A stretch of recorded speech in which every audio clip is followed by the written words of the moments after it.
আসসালামু আলাইকুম বন্ধুরা, আশা করি সবাই ভালো আছেন। বন্ধুরা, দক্ষিণ এশিয়ার আকাশে আবারও এক নতুন ঝড় বইতে শুরু করেছে। যুক্তরাষ্ট্র এবার যে দেশটিকে নতুন যুদ্ধক্ষেত্রের মঞ্চে ঠেলে দিয়েছে সেটি হলো পাকিস্তান। হ্যাঁ, ঠিকই শুনেছেন, আফগানিস্তানের পর এবার মার্কিন টার্গেট সরাসরি পাকিস্তান। এটি কিন্তু কোনো হঠাৎ নেওয়ার সিদ্ধান্ত নয়। গত এক বছর ধরে গোপন কূটনৈতিক বৈঠক, মধ্যপ্রাচ্যের মধ্যস্থতা এবং পর্দার আড়ালের নানান সমঝোতার পর যুক্তরাষ্ট্র এই নতুন পদক্ষেপ নিয়েছে। কিন্তু সৌদি বা কাতারের মধ্যস্থতায় এক বৈঠক করে যেমন আফগান যুদ্ধ থেমে গিয়েছিল, এবার কিন্তু তা হবে না। কারণ এই যুদ্ধের পেছনে আছে আরও গভীর রাজনৈতিক উদ্দেশ্য। আফগানের তালেবানরা যুদ্ধবিরতি মানলেও পাকিস্তান তা করবে না। কারণ যুক্তরাষ্ট্র তাদের যে টার্গেট দিয়েছে সেটি বাস্তবায়ন করাই এখন ইসলামাবাদের মূল লক্ষ্য। আর তাই ঘটেছে। মাত্র 24 ঘন্টার ব্যবধানে পাকিস্তান এই চুক্তি ভেঙে সরাসরি আফগান সীমান্তে বিমান হামলা চালিয়েছে।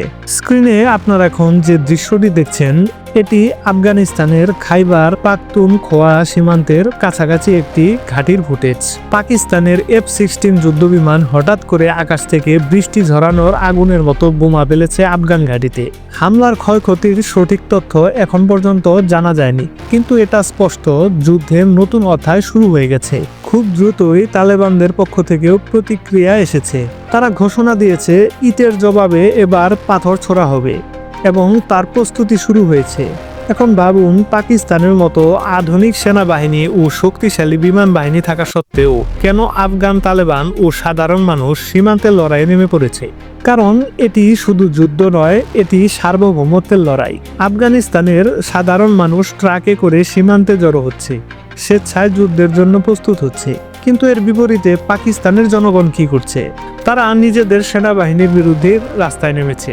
লাহোর, ইসলামাবাদ, করাচি সব জায়গায় মানুষ প্রতিবাদ করছে। তারা বলছে, আমরা আর মার্কিন স্বার্থে রক্ত দিতে চাই না। কিন্তু পাকিস্তান সেনাবাহিনী যেন জনগণের কণ্ঠস্বর শুনছেই না, বরং তারা সীমান্তে মোতায়েন করেছে তাদের ভারী অস্ত্রশস্ত্র, আর্টিলারি, মাল্টিপল রকেট লঞ্চার এবং মোটর শেল। বিশেষ সূত্র জানাচ্ছে, কুরাম, মোহাম্মদ, চিত্রাল ও কাইবার জেলা থেকে পাকিস্তানি সেনাবাহিনী সরাসরি আফগান ভূখণ্ডে গোলাবর্ষণ করেছে। পাল্টা জবাব দিয়েছে তালেবানরাও। যদিও তাদের অস্ত্র সীমিত, যুক্তরাষ্ট্র ইচ্ছাকৃতভাবে আফগান বাহিনীর ভারী আর্টিলারি সক্ষমতা সীমিত রেখেছিল। তবুও এক চমকপ্রদ ঘটনা ঘটেছে।